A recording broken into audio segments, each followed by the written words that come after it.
You're listening to Batting 1000 with Dale Vermillion, where heavy hitters from mortgage, real estate, and business share their secrets for lasting success. With your host, award-winning sales strategist and industry icon, Dale Vermillion. Hey, this is producer Jake. We are here together in our newly renovated corporate studios on Florida's sunny Gulf Shores for the final episode of season 1 of Batting 1000 with the one and only Dale Vermillion. Dale, welcome to your own show. Thanks, Jake.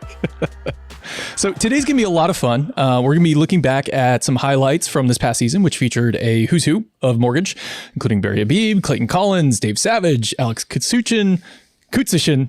We both struggle with that one, but he's so famous, so we'll just call him Alex. Everyone knows who he is.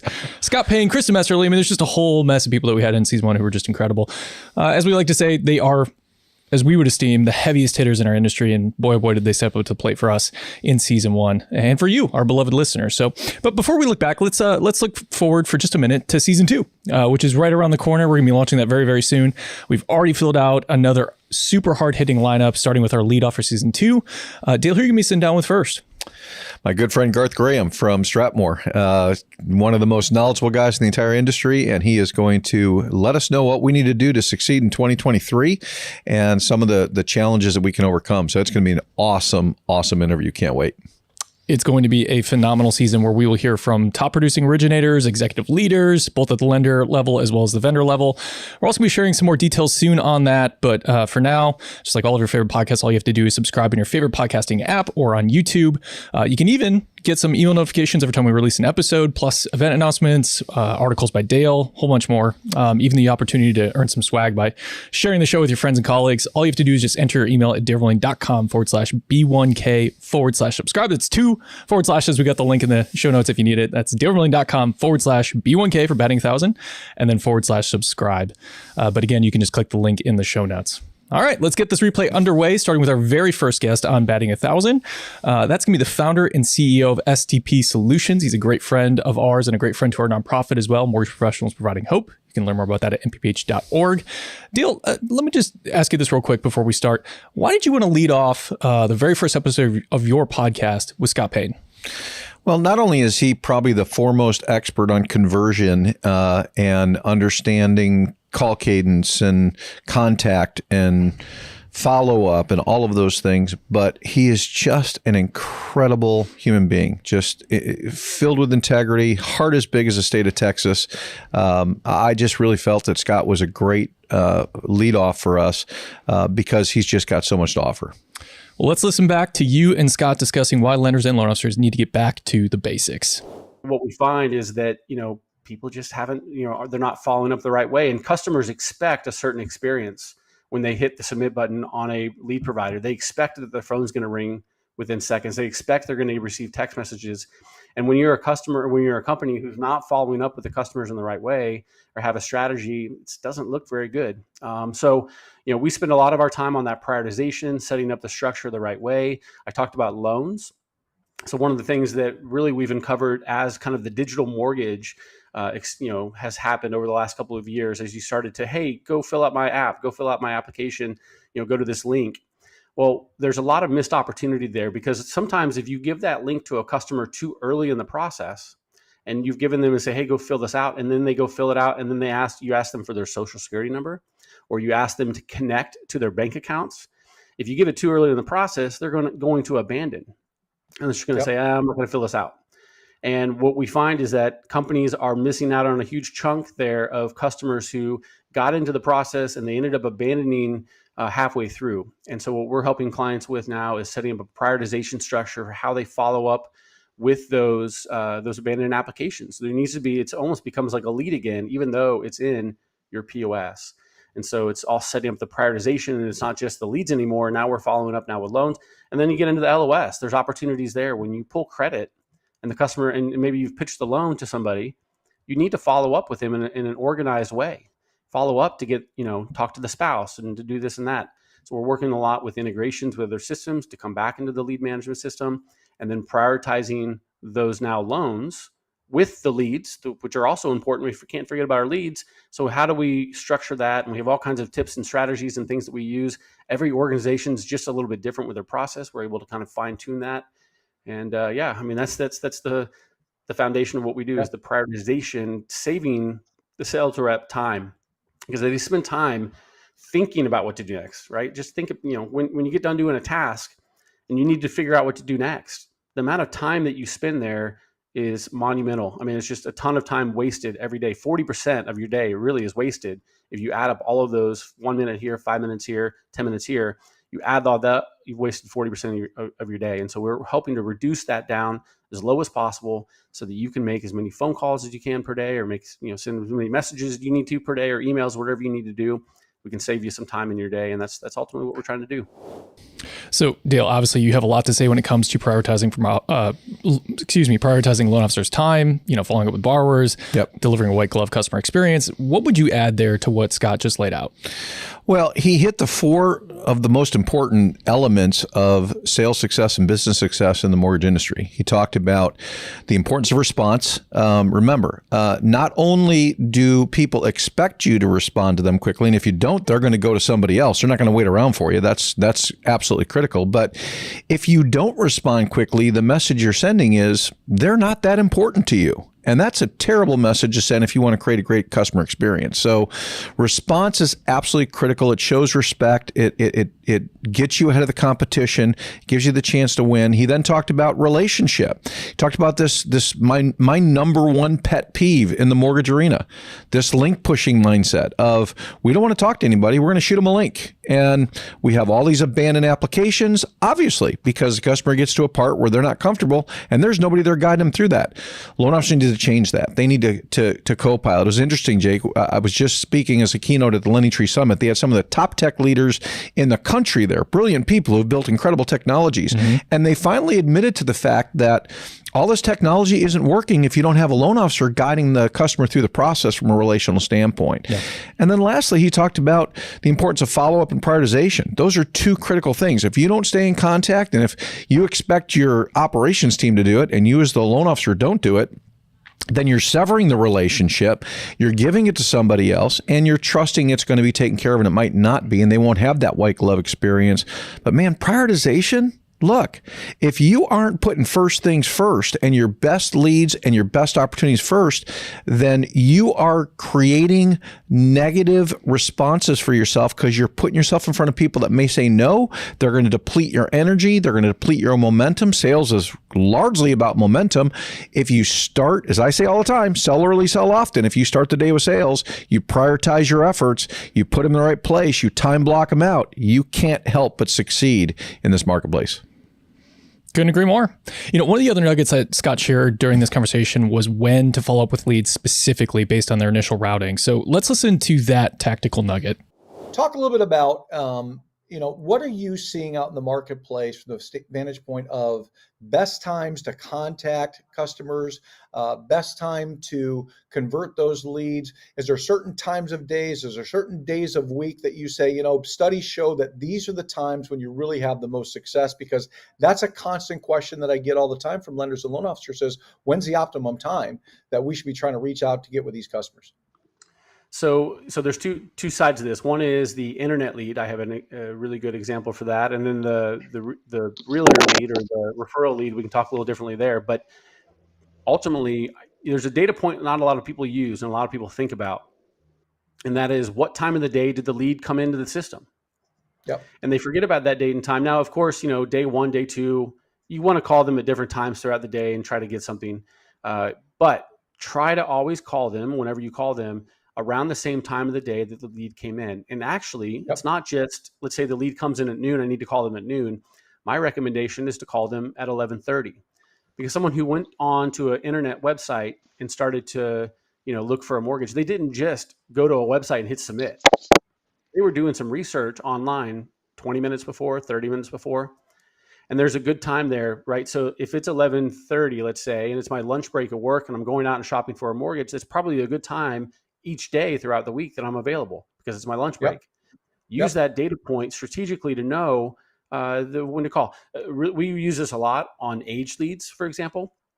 So if I'm calling a lead that's 15 plus days old, you would not believe the number of contacts you'll get on some of your age leads, money you've already spent money on, dollars you've already spent that a lot of people have thrown in the trash can at this point, more than 15 days. But if you're using that strategy to call them around the same time of the day the lead came in, you're going to see some really gold in some of these leads. Because, think about a really competitive lead space where someone's hitting submit and they're getting calls from 5 lenders.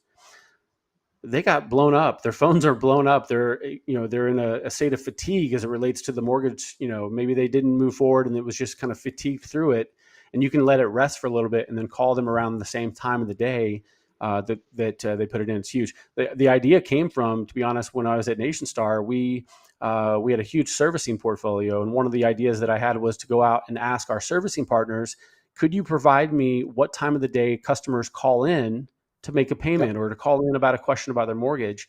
And we use that time of day for our outbound strategies. We said, okay, if they're available to call customer service historically around these times of the day, how can we use those strategically on our outbound efforts to try to get them on the phone? Good. So I think there's some really good gold data points that not a lot of people think about that you already have right there. Yeah. So when you hear that advice, it seems so obvious, and yet it was brilliant for Scott and the team at NationStar to pioneer this technique and then perfect it in the work that they do at STP Solutions, optimizing their CRM automation. So Dale, what are your thoughts on exactly when loan officers should be calling? Well, he nailed it, because every human being has a life rhythm. We all do. We've got routine that we go through, and there's just certain times we are not available and there's certain times we are. And if you pay attention to the cadence of your customers, they will tip you off on when those times are. The problem is a lot of loan officers, they want the customer to be available when they're available. It just doesn't work that way. It's like the analogy I give all the time. You and I love to duck hunt. I've done that my whole life. It's my favorite hobby.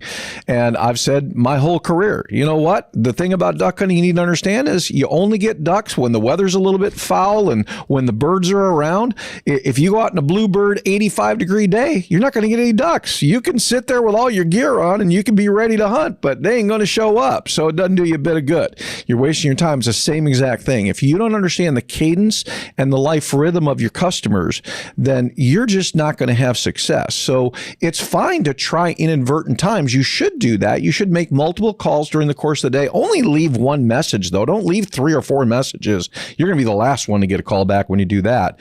The key is to know those rhythms as well as you can and stick within those. That's super well said. Well, let's take a second to look back at a fun conversation you had with a rising star in the space and someone who really understands the customer point of view when it comes to bringing a fresh line of sight into CX conversations, right? Kind of all the rage here today in the mortgage industry. This conversation was with Experience.com's VP of Strategy for Financial Services, Kirstin Messerli. Let's start with Kirstin's take on the missing link for what a lot of originators are just frankly missing out on in today's mortgage environment. Give me just your kind of high level view on what you think is the biggest missing link in today's mortgage arena in not connecting with our customers, because, everybody talks about a great customer experience. Everybody says they have it, but very few deliver it at the end of the day. And I want to hear from you. What does it take to deliver that? So I personally think the number one most important thing that a lot of companies are missing is listening to your customer, like actually collecting the voice of customer at multiple touch points in the process. This is why I joined Experience.com. I mean, I've always been about voice of customer and building a customer experience where you actually understand what they need and their preferences. But here we're able to collect the touch point or automate a kind of survey response at multiple touch points in the process. And I think a lot of companies are just either collecting a survey for a review at the end of the transaction or not hearing anything at all. And I went through the process of buying a home earlier this year, and I just think about how I ended up choosing not to go with the lender that I was first introduced to by my realtor. And I think about how much was lost in that because they didn't ask why. No one ever reached out to me to find out, why did you not go with this lender, or check in with me? And even for a lot of people, the process is very frustrating or it can be tiresome. And if the customer just feels like they have a voice that they are able to tell someone, it can, one, raise a flag to catch the deal before you lose it. But it also gives you intel into, here's some of the issues that we're having across the board. But it also gives the customer a sense of empowerment and that they can participate in building a better customer experience for themselves and for others. So I know you were majorly jiving with what Kirstin was saying there. Would love to get your thoughts on the importance of actually listening to your borrowers. Well, first off, Kirstin was delightful to have on, and she's so brilliant. And she nailed it. You know, we tend to, in the mortgage arena, work within a vacuum, and we got to stop doing that. And what I mean by that is we look at reports all the time. We look at data by the bucket loads in this business. Every leader I work with, you know, they can tell me all their data points. The problem is all their data is telling them is the what. It's not telling them the why. And my question as a consultant is, okay, so you know what the problem is, but why is it happening? You know, there's two things I teach leaders all the time, Jake, that are so critical. It's cause and effect. Everything in life has cause and effect to it. So every effect that you have in a business, every effect you have in an originations model, there's a cause to that effect. The only way you're going to find that cause is you got to dig in behind the scenes and you got to talk to your customers. You got to find out what really happened. You got to find out what they really are looking for. You've got to, as Kirstin said, you got to hear their voice. And if companies will spend more time doing that, and if originals will spend more time really getting to the why with their customers, boy, I'll tell you what, you open up a boatload of business. Absolutely. So later in the conversation, you asked Kirstin to share more on how she recommends lenders craft an exceptional customer experience. And she had a totally unique approach, one that I've never heard before or since, honestly, that she drew from her time as a social worker, where she was practicing trauma-informed care. So let's take a listen back to that. Is there any other practices that you would recommend to loan officers for just getting great feedback from their customers and understanding them better? I mean, I love how you started this with talking about the importance of listening. Man, I beat that drum all the time. Is there any others that you would recommend besides what you've talked about already?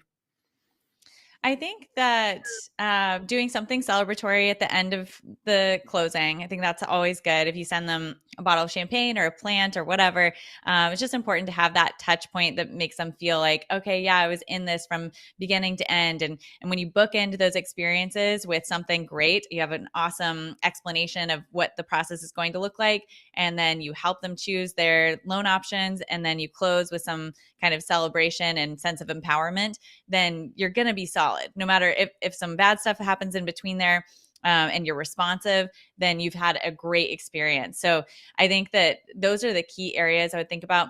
There's also a model I use from social work days. Actually, it's based on a trauma-informed care model that I think applies really well to sales. I wrote an article in Housing Wire about it, but these 5 tenets are something to keep in mind, especially for a group of very skeptical consumers. And so that's 1, create a sense of safety. 2, create a sense of transparency, provide transparency. 3, be collaborative. 4th, provide choice. And then 5th, ensure your customers feel empowered. So that safety, transparency, collaboration, choice, and empowerment are great things to keep in mind across the whole process, just to make sure that you provide the best customer experience.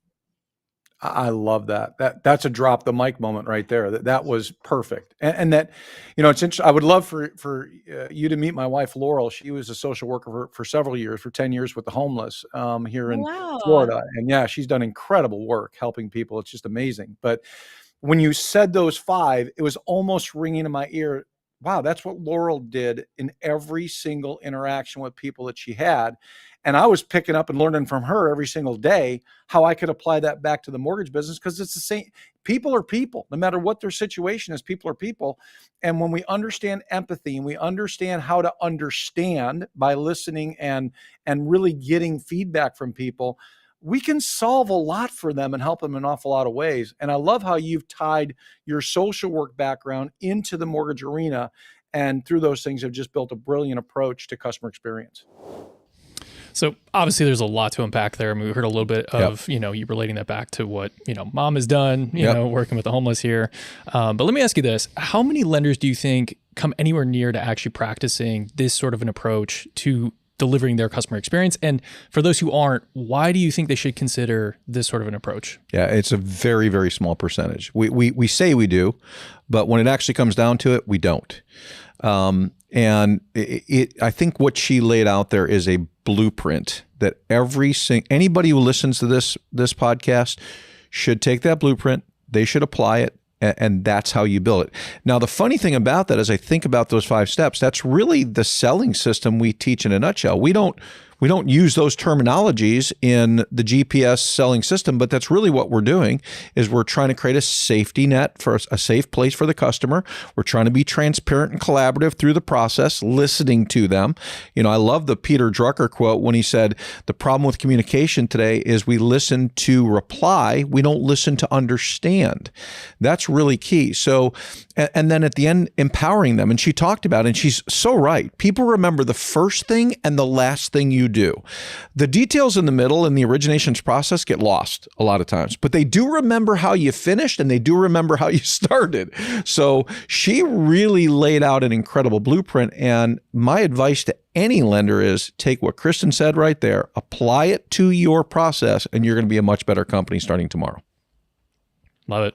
So let's turn to one of my favorite conversations from season 1, episode 3, which featured someone who I knew was sharp as a tack, but I didn't know he was wise behind his years, right? And a truly exemplary model of the next generation of mortgage leaders that we're seeing here in the industry. And that's Clayton Collins, the CEO of HousingWire. Yep.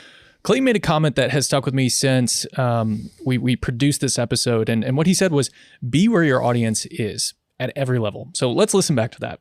This is the first time I've kind of drawn this analogy, but I know in sales and in mortgage origination and in real estate, we talk often about communicating with your referral sources and your past clients and your future prospects, and you have to be where they are. So a lot of times in the mortgage and real estate world, that comes like, hey, are you on Facebook and TikTok? And are you doing Instagram reels? And are you sending out emails to your database? And are you attending local events? As a leader, you have to think about those same things. Like, where are your constituents? Where is your audience? So when I think internally, I have to go where my team communicates. And our internal tool at HousingWire, like we at HW Media, like our team's on Slack all day. That's how they're communicating with each other. That's how they're managing projects. That's how they're managing workflows. That's how they're doing the modern version of water cooler chat. So there's certain things that need to be communicated in that medium. There's other things that are more appropriate for email. There's other things that are more appropriate for the virtual town hall. And there's other things that are more appropriate when you bring everybody in. And we're based in Dallas. 50% of our team is distributed across the country now. We're bringing everybody in on the second week of December to do a holiday party and have some team meetings. There's other things that are just more important to communicate in person. So it's finding the right medium for that message, but then being consistent across the mediums and also being consistent across your management team and executive team to make sure that not just the CEO, but also your directors and division leaders have the same message, the same approach, the same strategy. And that's kind of the internal look. The investor group, the board, your clients, your partners and industry peers, like all different channels. So it's difficult to juggle all the different places and styles that we communicate in nowadays, but it's extremely important to be where the audience is. So I think that is just exceptional advice. Mm-hmm. And maybe it's because I'm a millennial and I prefer to communicate in ways and on platforms that, a lot of leaders that we work alongside don't necessarily prefer to communicate. But what a great way to display servant leadership by going the extra mile as a leader to meet your people where they are rather than force them into a different public square that maybe they don't prefer. Yep. And I know there's limitations, it's something we have to sort out in the workplace. But Dale, I know you're a proponent of more traditional communication methods, right? We're not TikToking. I'm old school. we're not TikToking each other here at Mortgage Champions, but the team is on Slack all day. So I'd love to know, what are your thoughts on how do you meet your people where they're at in today's world? Well, you've heard me say it a lot recently, as I've trained people around the country and spoke at conferences. If you want to win the market, you got to be in the market. And that means your audience is both your customers and your colleagues. And what he said there is not only brilliant, but it's absolutely critical to today's business environment because COVID has changed everything. And what COVID has really done more than anything else, it's created isolation and it's killed collaboration. And this is one of the biggest team problems I see as I coach leaders around the country and coach originators and operations teams and all of those, is that they're not speaking to each other because they don't find that common place where they can all get together, that they all agree to, and have that collaborative, thought-provoking, best practices sharing. And that's the real key right there, is best practices sharing mindset. We're all working in silos and we're doing our own thing, and there's duplication of effort. There's things being done differently and not uniformly. And these are all business killers. So I think what he said is absolutely critically important to today's business world. And, I was even convicted by that. Maybe I need to get on Slack with the team, but of course my schedule doesn't allow a whole lot of things like that. But it's really imperative that you have good communication within organizations or you don't survive.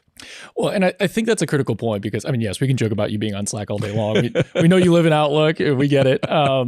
But the medium matters for sure. Clayton makes that point clear. But how you operate within the medium obviously also matters, right? And so it reminds me of what you talk about a lot in terms of leadership, which is replicating yourself, right? Yeah. And so it's this idea of, meeting them in the right channel is part of the battle, if you will. But once you get there, what are you emulating when you're there, right? So can you talk a little bit about what that looks like as a leader to replicate yourself? Yeah, well, I use this as when I do leadership training and speaking, I always say that if I were to sum up the success to leadership in one word, it's replication. You became a leader because you were great at what you did. And that's why you got promoted. So what you want to create is people underneath you that think like you, work like you, act like you. Well, the only way you can do that is you've got to communicate what you did. So in this collaborative mindset we're talking about, the key is seeing what people are doing, identifying people that are doing things great that you can emulate with everybody else, creating a best practices mentalities, I like to call it, where everybody's using that best practice so it becomes the uniform practice for the whole team. Because look, there's 10 ways to do any project or any process, but there's only one best way. Sure. Everybody should be doing it the best way, not their own way. Yep. That's how you create a good team. And leaders need to be willing to share with their employees those great traits and characteristics and strategies that they use that made them who they are, and then you create yourself. And if you got 20 of you working for you, you don't have any problems if you're a great leader. Love that. Well, Clayton didn't just have practical advice for leaders. He also had some prescient warnings for the industry. Having come from finance, Clayton knows what it's like to be on the outside, to analyze and to act on profit potentials in this space.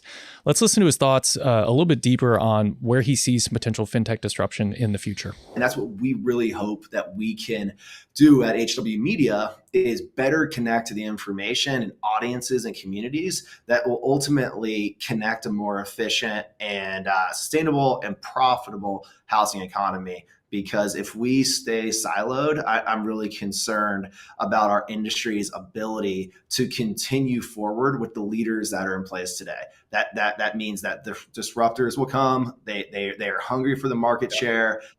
If you talk to a venture capitalist right now about why they are interested in real estate, 3 letters come up: TAM, tangible, addressable market. There are very few markets and very few segments of our economy where the profit potential is as large as housing. That puts a massive bullseye on our industry's back. And I say our industry because I care about the professionals that are in this today. I want to see the lenders that are out there working hard, serving homeowners, working real estate agents, innovate and also be the lenders that are successful in 5, 10, 20, 50 years. Same with the real estate side. I know there's going to be change. I know there's going to be evolution. I know there's going to be innovation and disruptors. But I think that the players who've been building and learning and serving homeowners for decades have an opportunity to really look at the interconnected nature of our housing economy and be the future that they really aspire to be. So, Dale, I think it's fair to say that the current economic climate has relieved some of the disruptive forces lurking at mortgage's doorstep, if you will, right? Right. But the economy is cyclical. Inflation is going to recede. Rates are going to normalize. Margins are going to build back to healthier levels. Where do you see outside investment disrupting the space? And when that happens, what is the industry doing or not doing in order to protect itself and be part of that innovation, if you will, versus be overcast by it. Yeah, you know, this kind of goes back to the collaboration thing that Clayton talked about. Leaders need to get into groups with each other and be sharing ideas of what they're doing within their different businesses that are creating success. You know, here at Mortgage Champions, we just recently, because the market's, you know, really, really challenging right now, we brought together all of our clients, the leaders of our clients, and said, would y'all like to get together and talk through how to build stronger businesses by using each other's expertise and knowledge? And they were, yes, we'd love to. And you were there with me when we saw that first meeting, and how many brilliant ideas came out that everybody gleaned from that.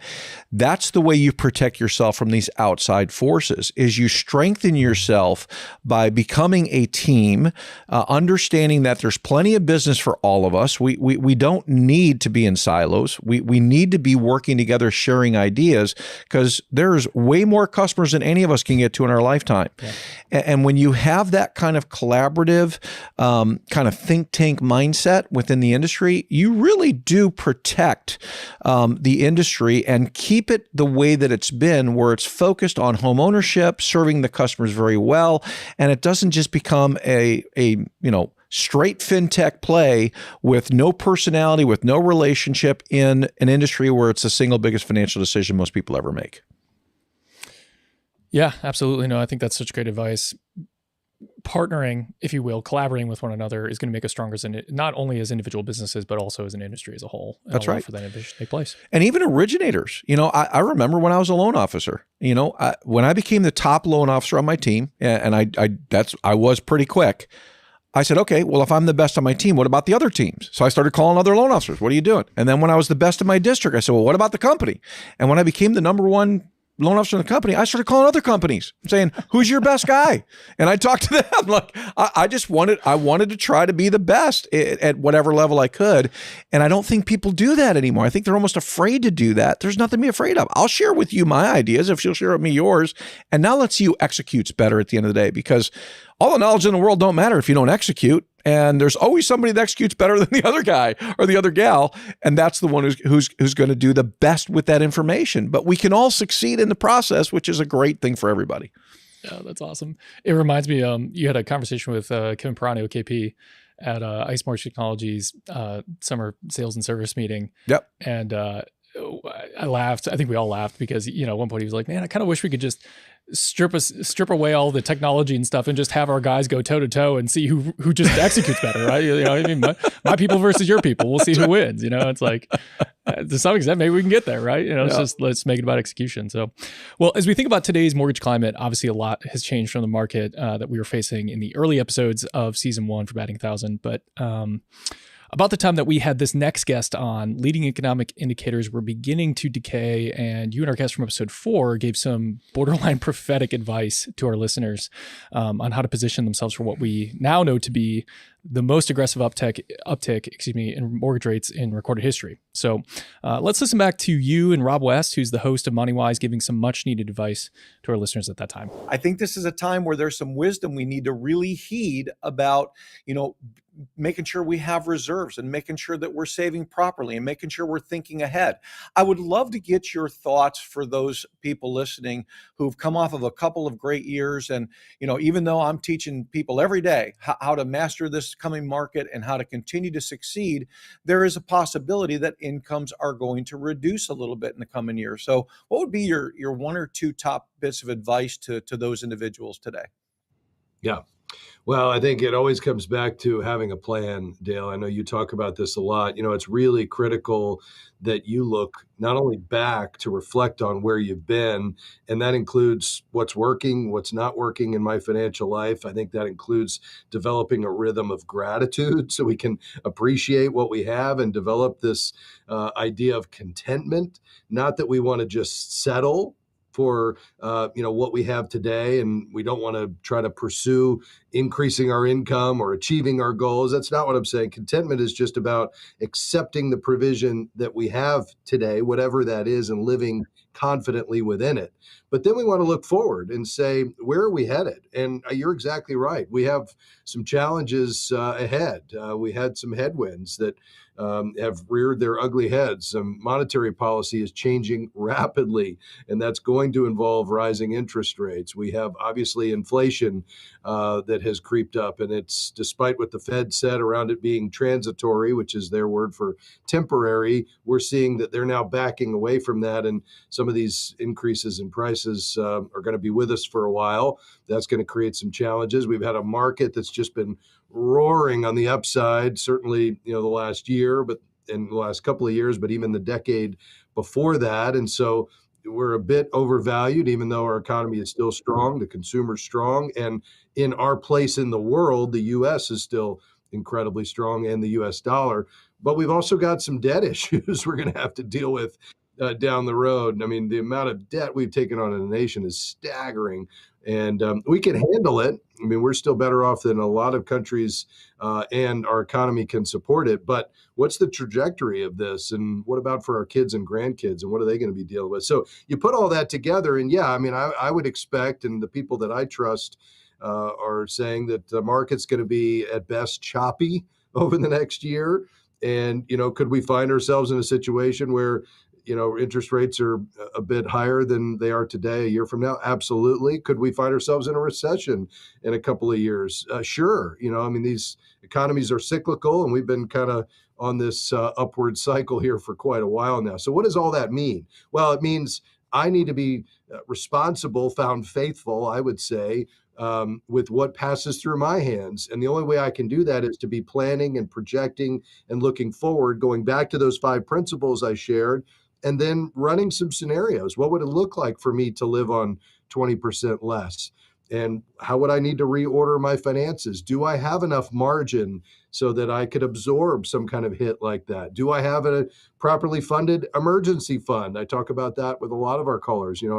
I'd love for you to have 3 to 6 months expenses in a liquid savings account that's not at the risk of the market, because when you need it, and the unexpected will come, which that unexpected could be a loss of income, all or part. It could be a major expense that was unanticipated. We want to be able to rely on that and obviously not have to tap debt. So I think it's really just about reflecting back, looking forward, planning, coming back to the basics. And it all really is driven by my lifestyle, which I think is the greatest barrier to financial success, when we allow lifestyle creep, I call it, to really take over and allow us to live beyond our means. So obviously some very poignant advice there. Dale, we've seen all of this and even then some come to pass. Yep. What advice do you have today for lenders and loan officers who are struggling to survive in this very challenging market? Yeah. So great wisdom there by Rob. That's why I love being on his MoneyWise program. And the MoneyWise app is just fantastic for helping. Look, he said advice there that applies to 3 different areas. It applies to business owners in the mortgage arena today to apply those principles. It applies to loan officers and originators to apply to their life, because markets do shift. I've been through 7 major market shifts in 39 years, and 4 of those have been massive: 87, 98, 2008, and now 2022.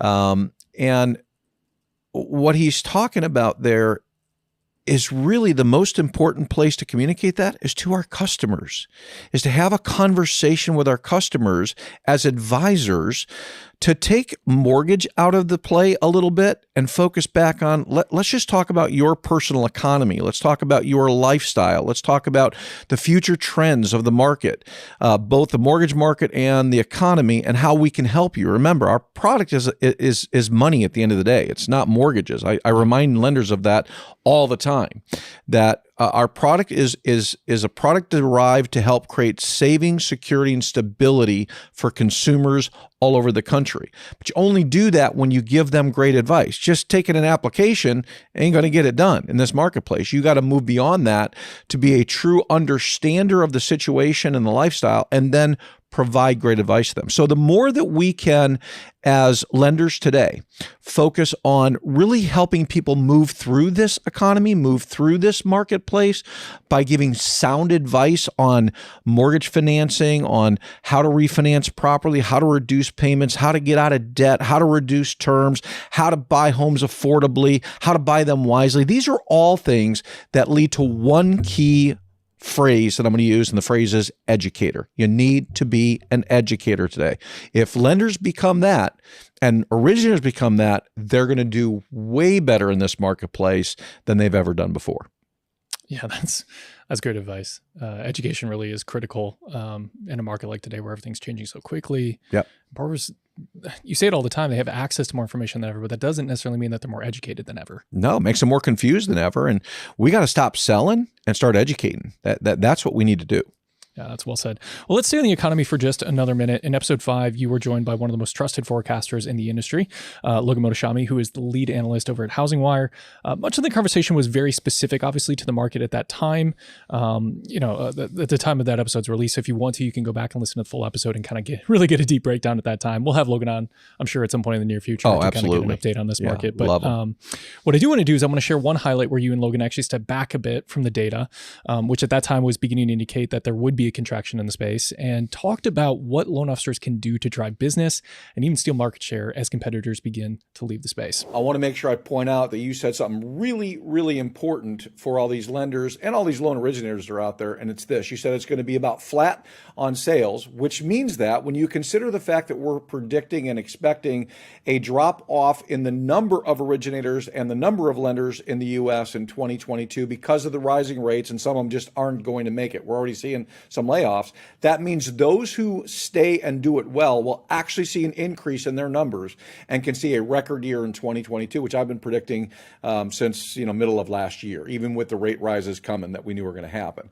So now I'm going to ask you to shift your focus a little bit.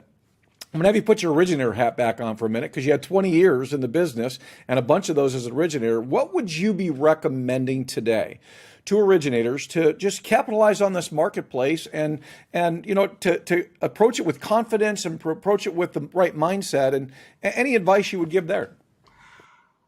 Connect with your clients personally. Yep. Thank you. Amen.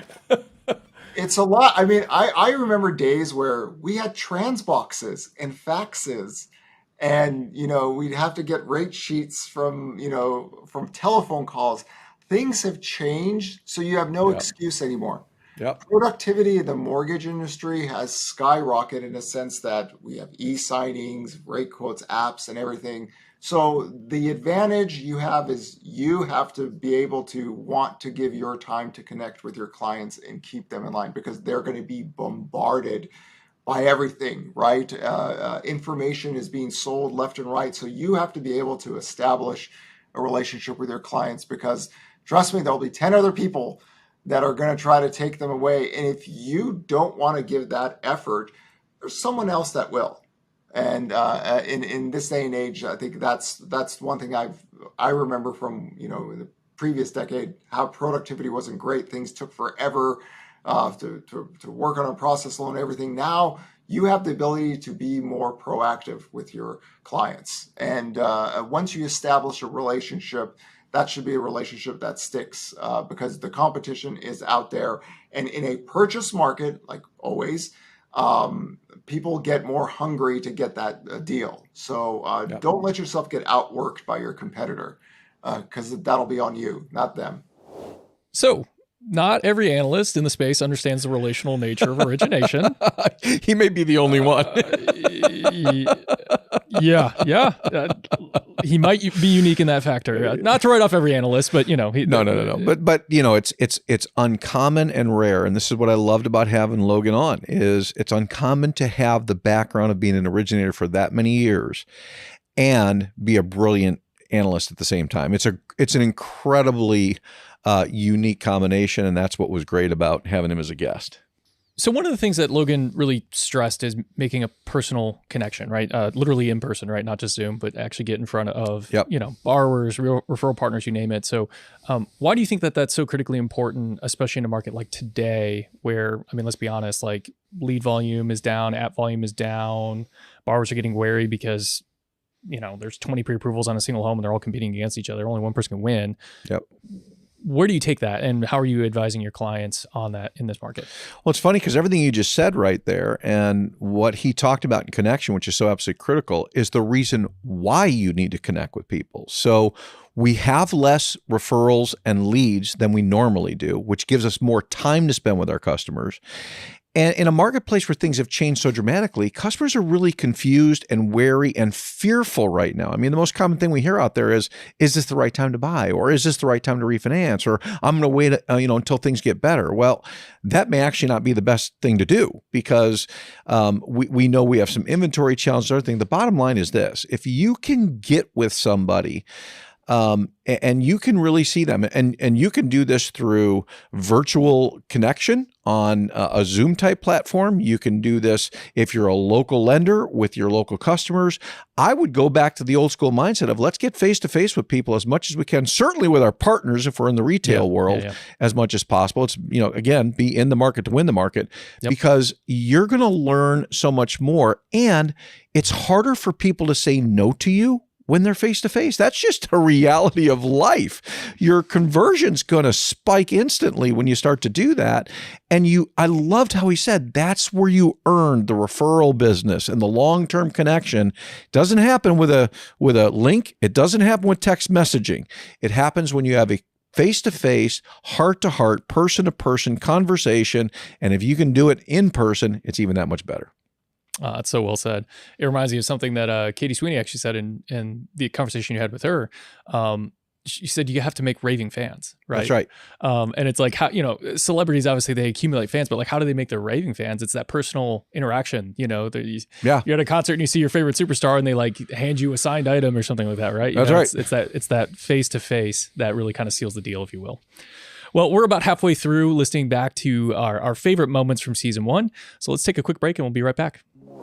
Look, there's never a bad time of year to align your team or company around a shared vision and strategy for your business, but this might be the best time of year to do so. And that's perfect because Dale has opened up some space on his calendar for you to claim your very own personalized keynote that's delivered 100% online by our team. As margins tighten and budgets get reconsidered, we know that every penny matters, which is why right now we're running a limited time special on virtual keynotes for your team or company. You can save big by foregoing expensive hotel costs, expensive lunches, even that expensive AV tech that you have to pay those guys for by having our team live produce an online event that'll make your team members feel like Dale's in the room, even if he's 1,000 miles away. From a breakdown of today's market to Dale's closest health strategies for driving business through leads or referrals, to having Dale share some of his proven strategies and talking points that are being used by our best performing partners and clients, it's never been a better time to have Dale speak directly to your team members, and there's never been better bang for buck, in my opinion, for our products and services than to host one of these live virtual keynotes where Dale can specifically address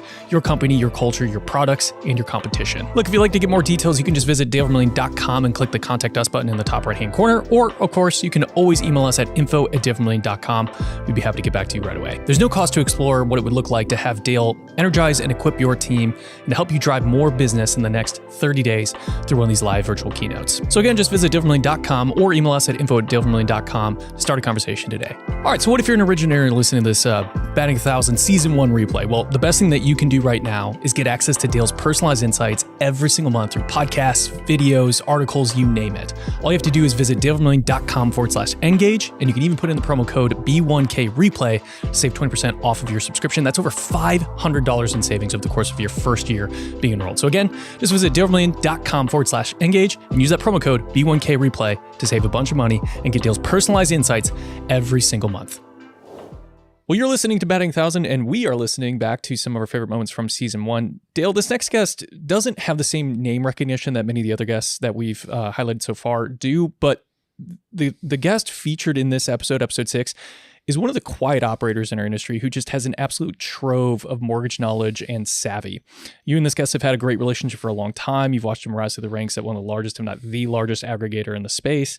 Let's listen back to one of my favorite clips from your conversation with the head of sales for LendingTree, Will Adams, where he shares a truism about the separation we are seeing right now in this market between great lenders and good lenders.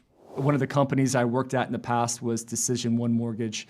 The CEO there, JC Faulkner, would often say that it's hard to distinguish good athletes when everyone is running downhill.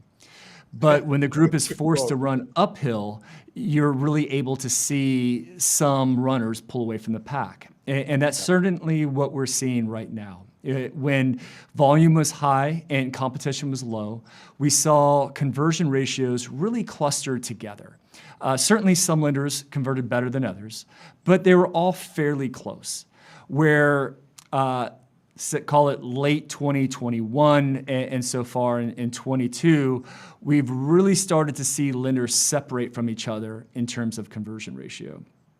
And so we're starting to see some companies, based on their strategy, based on perhaps their technology, based on their loan officers, be able to really thrive in this market and steal share. And I think that that's what we will continue to see in 2022 is a real focus on share. You know, when we look at a lot of the large successful companies today, I would say that they became successful in markets like this, where they were able to steal share and enjoy that share in times of greater originations. So I think we can agree that that's an apt analogy for what we're seeing in today's market. Yep. You know, obviously some great conversation there too about the great companies that we see today were made in difficult moments like we're facing today, Yep. you know, just 10, 20, 30, 40 years ago. So what do you have to add to that in terms of who's going to become the big player, who's going to steal market share in a challenging market like we're seeing today? Yeah, I love Will's wisdom in that. He's such a great guy. I was recently at the LendingTree Summit, as I mentioned, and spoke at that. And in fact, Will was the one who organized all of that at the Bank of America Stadium out in Charlotte. And something happened there that was really interesting. They had many of the top tech leaders in the country there. And they had a forum where they brought them together. And Brett McCracken, who I love, he asked them the question. He said, look, you know, all this technology was created for a couple of reasons. One was to bring down the cost of loan production costs, and one was to increase production, neither of which is happening right now. And why is that? And I thought the answer those leaders gave was so insightful. It's the first time I've heard tech leaders say this. I've been saying this for 5 years on stages all over the country. I was so glad to hear them say it. And they looked him dead in the eye and said, well, because we've come to the realization that the tech itself can't be the thing that drives your business. You need it layered with people who build relationships, who work with the customers, who communicate with them to create the conversion that you need. You're not going to get conversion just because you got the best technology. And the fact of the matter is, everybody's got the same basic technologies at this point in the mortgage industry. Yeah, it's not like is getting universal. It is. You don't have, a couple of companies that have great technology. Everybody else doesn't. Everybody's got technology now because it's become so affordable and it's become so widespread. The difference, the separators, like Will talked about, are those companies that double that down with just great connection with their customers, great sales strategies, great originations approaches, and just good old-fashioned blocking and tackling to make sure that they're getting in front of their customers first, like we talked about earlier with Scott Payne. Mm-hmm. These are the things that are separating lenders. So if you want to be separated, you got to ramp up your sales side of your business to be greater educators, like we talked about, provide that premier customer experience, that white glove experience. But most importantly, you got to talk to your customers. That is the absolute key to the game right now. Yeah, well said. Well, Will also shared a helpful model for iterating your strategy to adapt to a shifting market. He said, create a strategy, test the strategy, and then double down on what actually works from the strategy. So let's hear about that in his own words. I've realized there's not one best practice. There's a lot of right ways. There's a lot of wrong ways. And which right way has a lot to do with your model within your company and your strategy within your company. As evidence, I've seen talented mortgage professionals at one company where their strategy was able to work well, go to a new company, implement that same strategy, and that strategy no longer worked. Right. So, I think that it's important that you understand your model within your company and what you are good at and take advantage of that. So what I often talk to our partners about is, first off, create a strategy. Create a strategy that makes sense for your company and for the market that you're in. So certainly we're in a market right now, to your point, it's no longer a taking orders kind of market, right? And so create a strategy around that. Secondly, test your strategy, make sure that it's being followed. There's a lot of ways to secret shop your organization. In fact, there's companies that will do it for you. Scott Payne is excellent at this. Yep. And he offers a great service, and I highly recommend that companies take advantage of him. But I'm surprised at how often companies are not actually following their own strategy. And then third, it would be to test that strategy. We do a ton of testing here at LendingTree. That is the market changes, consumer behavior changes, and so what worked in the past doesn't necessarily work any longer.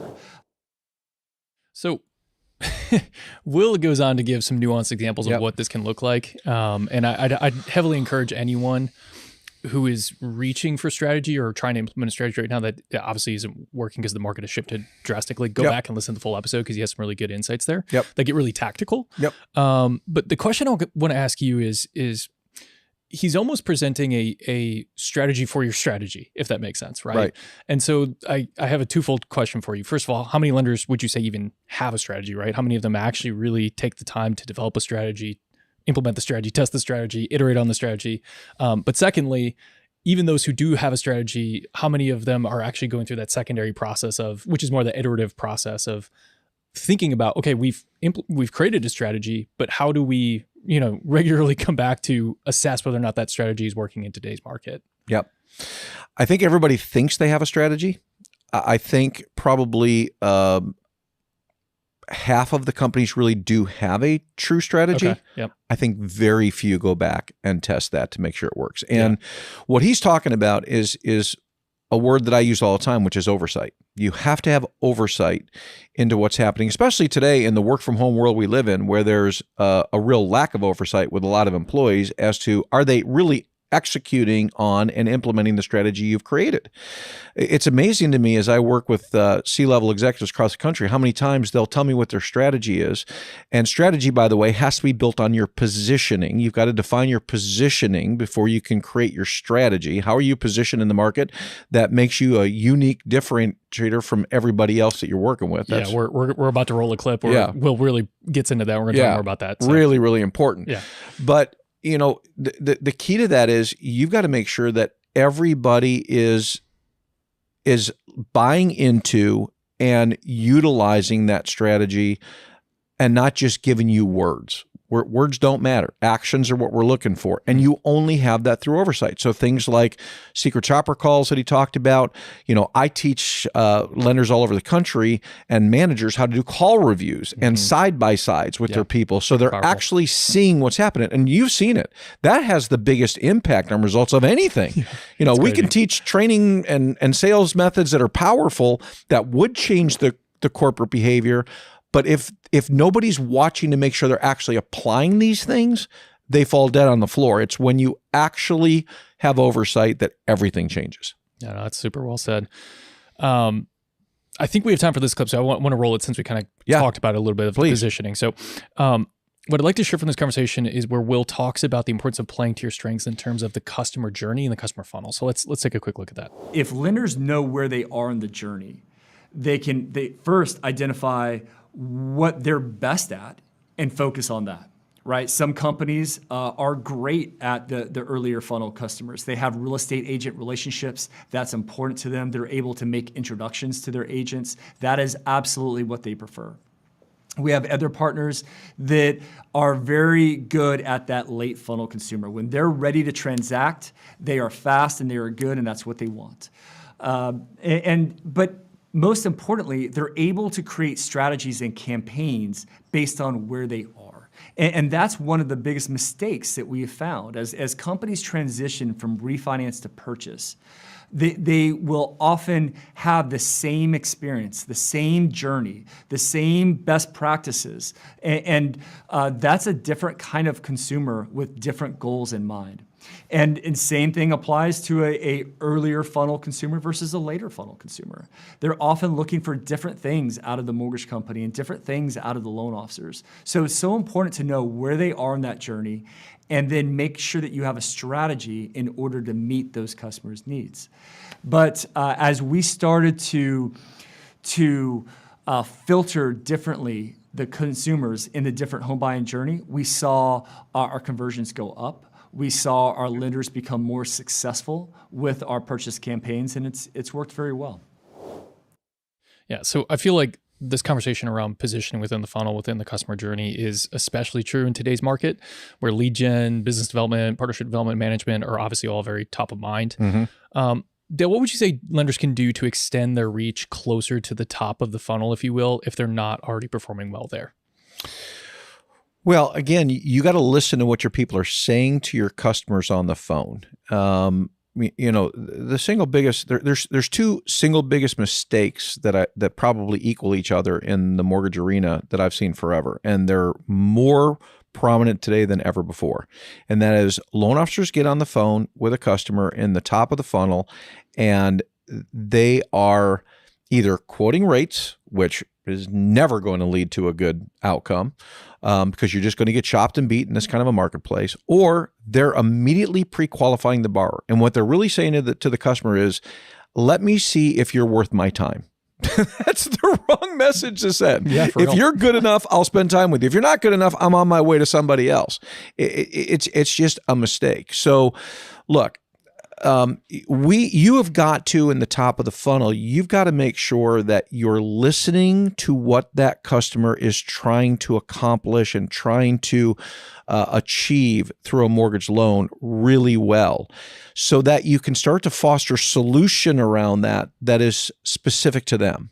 Create a customized mindset with them all the time. And one of the things I want to point out, I love that Will's doing here. This is why I love. We've been partners with LendingTree for a long time. I love their organization, and I love how Will manages.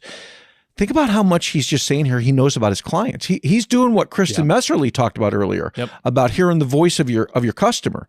He knows his clients inside and out. They go to great lengths to understand their clients and try to provide support and help to them to increase their conversion.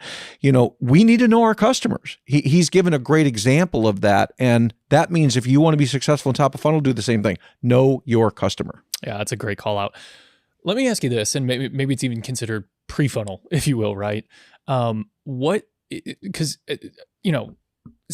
18 months ago, especially, you could sit at the very bottom of the funnel and do transactions all day long, right? Borrowers were beating down the doors to buy houses. Yeah. Obviously, that's not the case right now. So lenders who are outfitted to do that bottom funnel, highly efficient, quick turnaround, quick transaction work, what do they need to be doing? How are you consulting them, if you will, to get closer to the top of the funnel, to actually do, create leads and drive business and, shift to purchase in a lot of ways? Yep.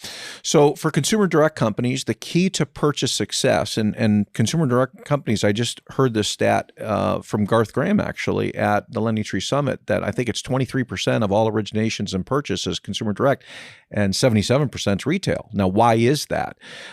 It's because, first off, part of it is they don't have the connection of the realtor, obviously. But I think bigger than that is they're not getting truly committed borrowers. One of the key things that you have to do in a consumer direct environment at the top of the funnel is you have to make sure that borrower is committed to what you need to do to buy a home in today's marketplace, which is very different than previous marketplaces. That's a really important thing in top of funnel. Now, how do you get more top of funnel? Well, in consumer direct, here's the answer. You can only do so much to market to get people to respond. When rates are high, consumers just don't respond as much. You got to outbound call. You got to build a strong outbound effort to generate opportunities out of your database, out of other things. Social media, you got to be strong on. You got to build organic leads. In the retail world, you got to double, triple, and quadruple your referral partners because their businesses are hurting because of the economy.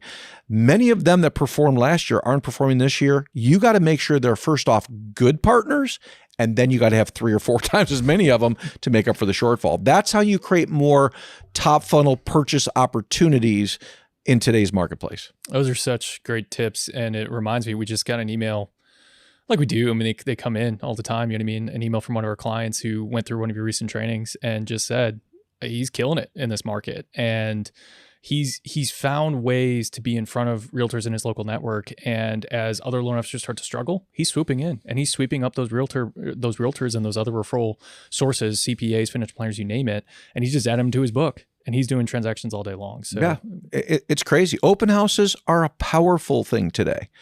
And I've spoke at conferences. I just spoke in a conference in California to a couple hundred people and said, get out to open houses.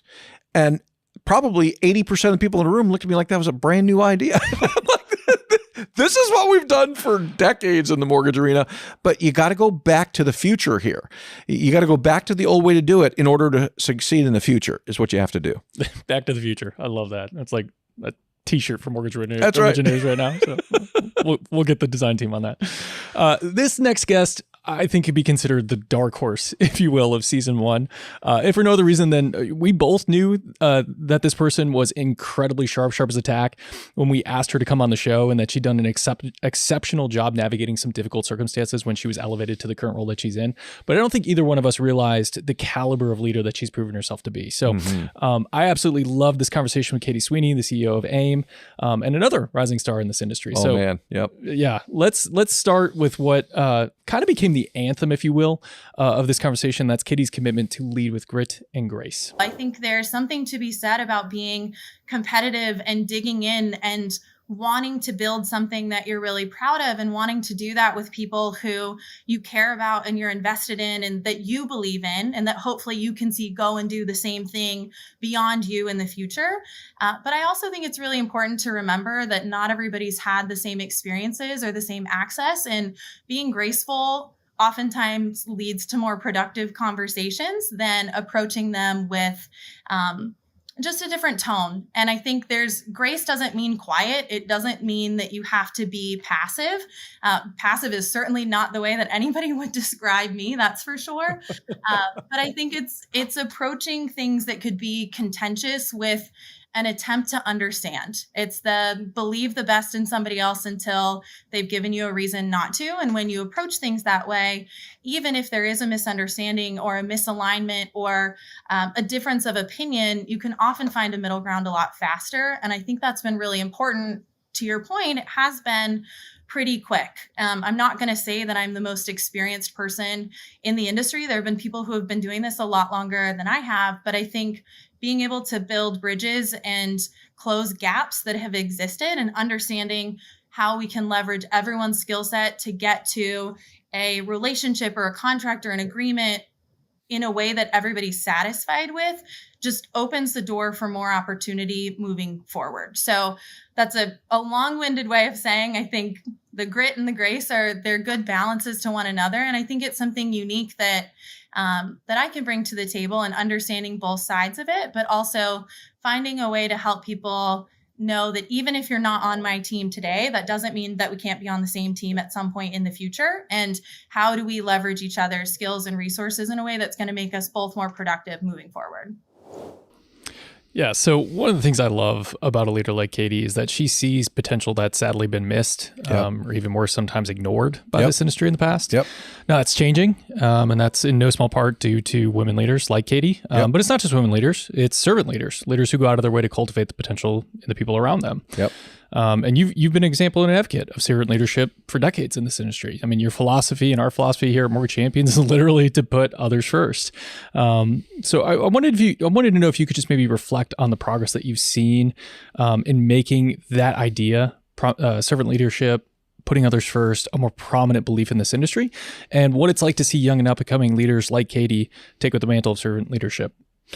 Well, man, I'll tell you what. That was one of my favorite interviews ever.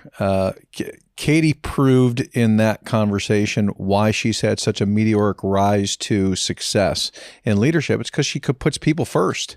She doesn't look at bottom lines and numbers and statistics and data to determine her success. She looks at the people around her and she conveys confidence in them. And her phrase, grit and grace, became one of my favorite phrases I've ever heard. Yeah, it's rock solid. Yeah, just recently I've been teaching off of a principle that Kevin O'Connell, the head coach of the Minnesota Vikings, talks about, which is being demanding without being demeaning, which is the same concept. It's servant leadership where you can certainly direct people to be exceptional, and that's what Katie does.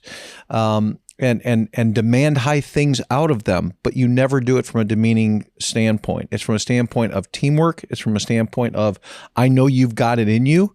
Even if nobody else has realized it, I realize it and recognize it, and that makes a big difference. And as far as the answer to your question, how has promoting servant leadership and the others first mindset based on Philippians 2, 3, and 4, do nothing out of selfish ambition or vain conceit, but in all things with humility, value others above yourself, looking out for their interests, not your own. That is, to me, is the mantra for leadership. It's the mantra for sales. It's the mantra for business. It's a mantra for working in teamwork. And what we have seen with our clients is a massive shift many times where just having one concept to hold on to, and one thought process of, others first. Yeah, put others first. That's great. It's changed the dynamic of employees. It's changed the dynamic with customers, and it's certainly had a major impact on results. So it's just really interesting to hear how she put it in a different framework, how powerful that is when you implement that into an organization. Yeah, it is cool that between grit and grace and demanding versus being demeaning, or just simply putting others first, you know what I mean? They're kind of different lexicons, if you will, that leaders can cling to, right? Yep. And kind of make you refer to as like you need to cultivate standard bearers in your organization. Well, it's like a standard bearer has to hold up what? A standard, right? That's right. Like the standard has to be set. So it's cool that the standard can be the same, if you will, but it can be adapted, if you will, to specifically fit the culture that you're trying to build in your organization. Yeah, one of the things that's always been interesting to me is that companies will bring in new people, and they'll make the mistake of saying to them, well, you're new. We don't expect a lot out of you, but you'll get there. I never said that once in my career. I brought people and said, you're new, and I want you to be better than my best guy within 90 days. Sure, they go, get to work. Okay, how do I do that? I go, well, I'm going to teach you, but you got to believe it first. And it's amazing how many times that happened. And what that did was when they got there because somebody believed in them, guess what happened? Guess what the top dog did, the top producer? I'm not letting that new person beat me. And the next month, they got better. And they overtook it. And now you build positive, powerful competition that makes a massive difference. Love that. Well, I do have one more highlight from your conversation with Katie before we move on to a guest who just frankly needs no introduction. Let's listen back to how Katie has been leading her team at AIM to prep the broker trainer specifically for the market that we're experiencing today. And their focus was 100% on the importance of relationship. We've been talking to our members for the last couple of years, even before rates dipped and going into 2020, quite frankly, it was, you have to be ready for a more competitive environment. You need to focus on relationships. You need to focus on experiences and creating raving fans that are going to help do the work for you to get your name out there, get your brand out there, and make sure that you have a consistent pipeline flowing in when opportunity arises, that you're not having to spend as much time developing in the future if you're taking the time with every client that you're working with today. Those are going to grow exponentially into larger opportunities moving forward. And I think most of our members did a really great job of not ever leaving those relationships behind by being tempted with the low-hanging fruit when rates were really low. They were working crazy hours like everybody was, trying to keep up with the refi boom, but they never let the relationships with their referral partners, with the real estate agents in their area, or their title partners, or even builders in some cases, they never let those things fall to the wayside. And so now they have those relationships in place. And if they don't, a lot of what we're talking about is creating those relationships in your local market, really digging into community investment and community development, because that's where the opportunity is going to come from. There is a housing shortage. Everybody is aware of that. We've got lots of stories where we hear people say, I have 5 pre-approved buyers that are bidding on the same house. Only one of those 5 can win. What do I do with the other 4? I think our message is going to continue to be and consistently be, build a raving fan every time with every person that you touch during that transaction. Make sure the customer experience from the first time that you engage with someone or the first time they engage with your brand all the way through closing and even transferring into the servicing space, right? Be the expert, be the resource that somebody knows they can rely on. And then make sure that you're asking for those referrals throughout the process. Ask for reviews, ask for referrals, ask the seller's agent if they know anybody else that you can work with, and create those opportunities for yourself in the local space where you are already seen as the expert. Shortage is going to normalize over time. Rates are going to normalize at some point. But this really is the people who've invested over the last couple of years, and the people who invest in their relationships today are the ones that are going to win. And they're the ones that are going to have sustainable models that they can continue to grow into. Yeah, I mean, obviously that's so true. I mean, some nuggets there for sure. I mean, the importance of building a relationship, the importance of being an advisor and giving, quality advice to your borrowers, the importance of asking for referrals and building your own business in the process. I mean, when it comes to talking about the importance of relationship, as you like to say, right? I mean, this is your bread and butter. I mean, yep. So let's talk about, why is building, maintaining relationship and earning your borrowers and referral partners trust especially important and mission critical in a market like today? Because people buy from people they like. It's the oldest rule in the book. And, anybody can talk about product. Anybody can talk about program. Anybody can quote a rate. That doesn't make you special. People want to know that you're in it for them. They want to know that you're looking out for their best interest. And they want to know you truly care about their success in what you're doing. And that's why relationship's so powerful. I mean, Katie literally right there in 2 minutes. If anybody listened to that, you ought to repeat that 15 times till you memorize it, because she literally laid out in 2 minutes the formula for success for any originator or any lender out there. It's creating those raving fans. When I was the director at Sears Consumer Finance, my last corporate job, the phrase I used was surprise and delight. That was the phrase that we coined in our company. I said, I want you to surprise and delight every single partner, every single customer we work with, so they can't compare you to anybody else. You're like nobody. That's what raving fans create, is when they think of your product or service, they think of you. And we see this all the time. She mentioned it. We have a tendency that when rates go low, refinances get good, we step away from our partnerships. Okay. Yep. Same thing with just customers. We make the customer, we're best friends with the customer till it closes, and they never hear from us again. Can't do that. It doesn't exactly surprise and delight. It doesn't surprise and delight. It doesn't create repeat business. And the people who are successful are always the one that maintain those relationships long-term. It creates long-term renewal and repeat business and referral business. And that's the key to success. And it's all based on relationship. You know what's really interesting, Jake, about all of this? Think about all the people we've gone through so far, 9 or so guests, okay? From analysts like Logan to CRM guys like Scott Payne, to people who are on the radio like Rob West. And what's the one common thread every one of them have talked about?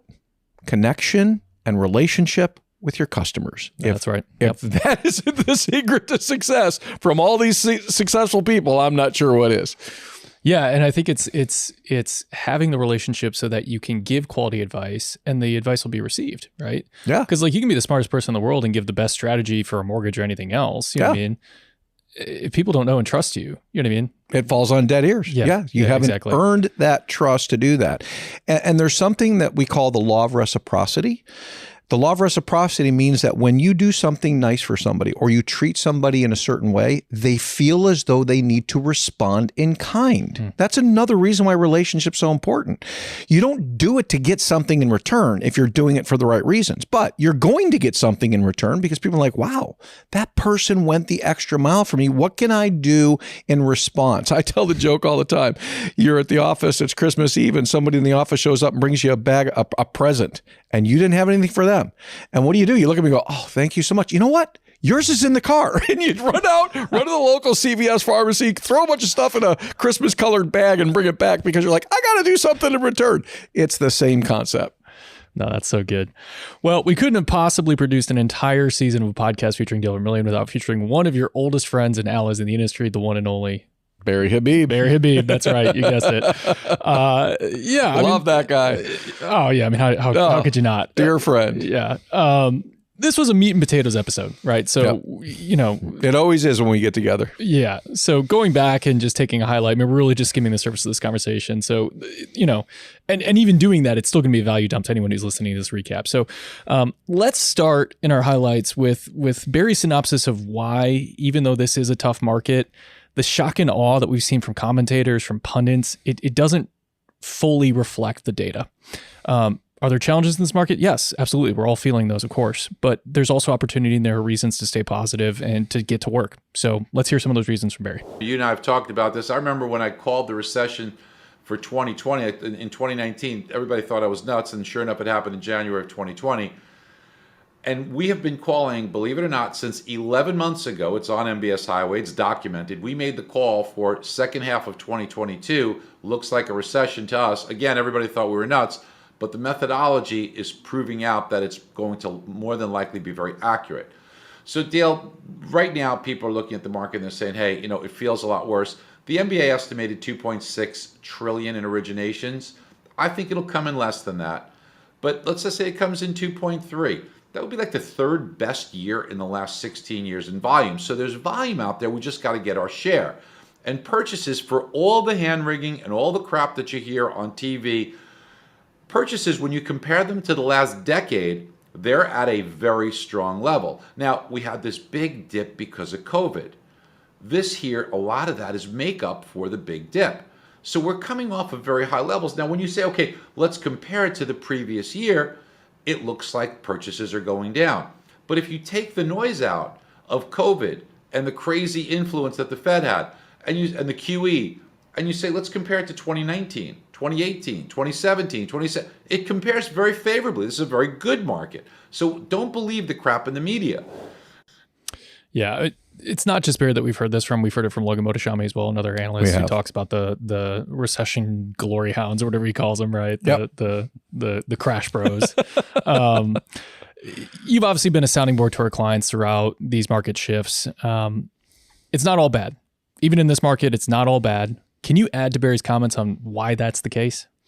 Yeah, I mean, I would even go on to say it's a whole lot of good, to be honest with you. Sure. And look, Barry is by far the best prognosticator on these kinds of things of anybody I've seen in the 27 years I've been a speaker. I've watched Barry for a long time. I've known Barry for a long time. We've spoke on a ton of stages together and been friends for a long time. And the thing I love about Barry that I also agree with him on is, there's enough people talking about the bad stuff out there. Let's talk about some of the good stuff. Well, you look at today's marketplace and everybody says it's a bad time to borrow. It might be the best time to borrow right now because when you look at things like the purchase market, for example, okay, so rates are up, but listing prices are down. You've got an offset.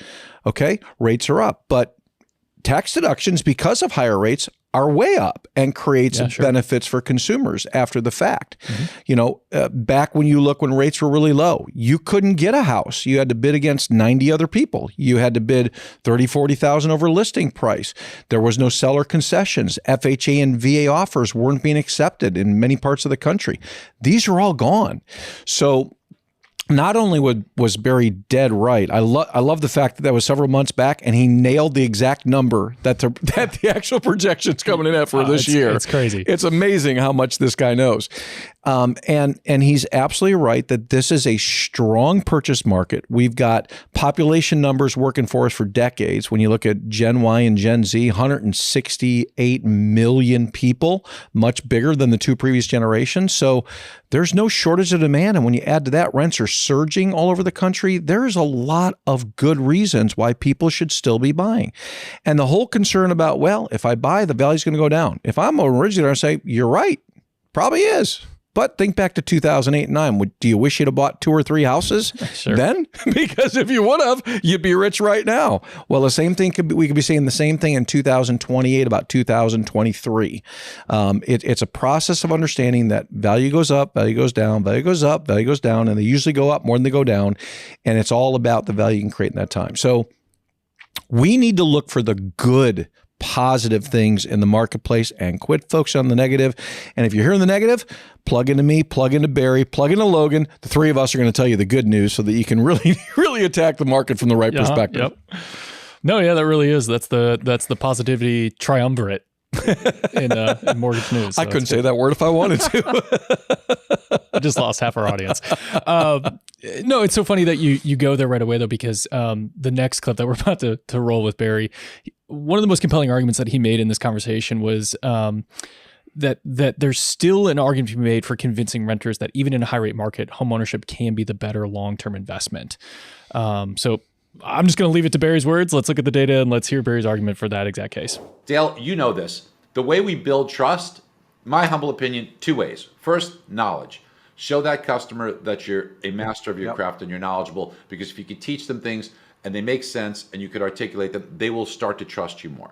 The other... Agreed. I think that's so understated by everybody in the industry other than you and I. We've always believed this.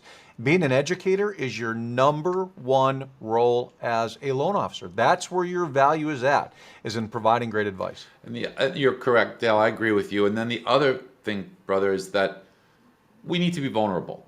And we need to stop selling.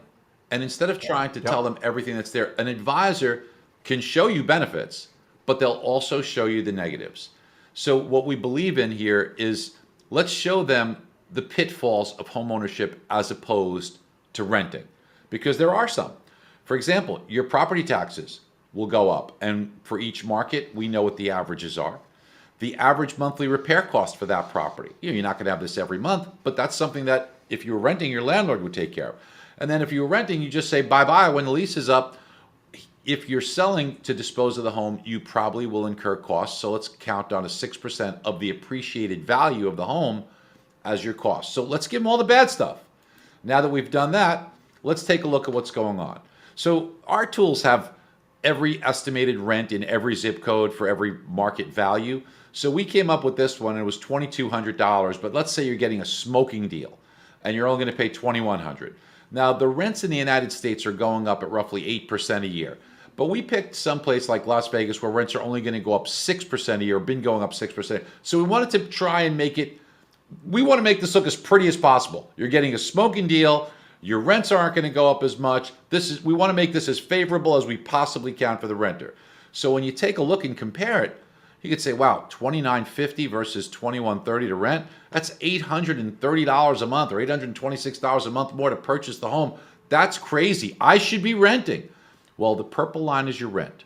Notice how over time it eventually eclipses the cost of ownership. And this doesn't account for the fact that non-QM could have been refinanced to a lower rate. This is you keep that same 7.25% rate. Now, over the 9 years that they expected to be there, on a cash flow basis, you'd lose $28,000 by buying, except monthly principal and interest. We all know the interest goes to the lender, but the principal is your own money. It's just in a different place. You know, if I had cash in my left pocket, Dale, and I put it in my right pocket, it's not spent, it's just in a different location. The principal is money that instead of it being in your checking account, it's in equity in your home. It's a different location, same money. Yeah, I mean, a non-QM loan at 7.25% rate, and you can still make an argument for purchasing a home over renting. I mean, that's crazy. It is, but it's true. That's the beauty of this business is, you know, Barry's always been a guy, and this is one of the things I love about him, that he goes against the grain of normal thinking, and he's got knowledge and data to back it up. So what do loan officers do to facilitate and navigate conversations right now? You know, everyone's trying to drum up new business. There's tons of people renting in America. You know what I mean? Yep. How do you facilitate and navigate those conversations to drive business in this market? Well, I think the first thing is I would recommend anybody jump in and join MBS Highway if you're not doing that, because these tools are available readily that Barry's created. They're very powerful for originators. I think the second thing is you've just got to be a master of your trade. You need to understand all these different dynamics. You know, that this is where loan officers sometimes miss the boat, is they just go in and sell product and price. No. You need to understand the economics of home ownership. You need to understand the economics of renting. You need to understand simple concepts that when you rent this is simple economics. Every year, your rent is going to go up more than your income, so you're always paying more than you should be. Where with a home, you buy a home, every year your payment feels smaller because your income's growing, but your payment's not. Yeah, these things over time outrun those initial costs. Everybody looks at the initial costs instead of looking at the long-term benefit and impact. So it really comes down to having a mindset that is unlike most people in the business and almost all consumers, which is just tell me the short term. How does it affect me today? No. Let me show you the short term, but let me show you the long term. Let's use some good logic here, and let's show you how this is going to work out over time. It's no different than investing in the stock market or anything else you do. You don't make decisions based on today if you want to make them well. You make them based on what's the future outcome going to be. That's the conversation you'd be having with your customers and helping them understand through education how to know the differences between those. That's so good. Well, if anyone's listening and is not currently a member of MBS Highway and wants to become one, we'll include a link in the show notes for how you can do so. And I know Barry extended a discount to our listeners during the time of that, when that episode was released. Mm-hmm. We'll check back in with our team and see if they'll extend that, so anyone listening to this replay can also get that same. Oh, I know Barry. I know he will. I'm confident he will as well. Yeah, no, for sure. So, well, hey, we've made it to the very end of our season 1 lineup. You know, we decided to do something special here for episode 9 because we'd recently launched a brand new partnership with our friends over at Sales Boomerang and Mortgage Coach. You can learn all about that in the show notes. We've written about it there. There's a link there that you can learn more. But so what we decided to do is we decided to split episode 9 in half. And instead of just featuring one industry player, we decided to feature 2. Both of whom are making a big splash in 2022. And that's going to be Dave Savage and Alex Kutsishin. Yep. Worked really hard to get it that time. This is the opener. Those Ukrainian pronunciations, you just got to work on them. But no, both great guys, really great conversation. So I figured we could start with a conversation with Dave. You guys go way back. I mean, you trained him and his team in Southern California, what, in late 90s, early 2000s? Yep, late 90s. Okay, yeah, so it's been a minute. And that was even before you launched Mortgage Coach. He was just in the process of starting it, which was really interesting. Okay. And he was running a team of, 20 loan officers or something at that time. And yeah, we've known each other for a long time. Long history. Well, and you guys have been rubbing shoulders on the speaker circuits ever since and whatnot. So Dave was moving to a studio at the time that we recorded this, so the footage is a little bit grainy.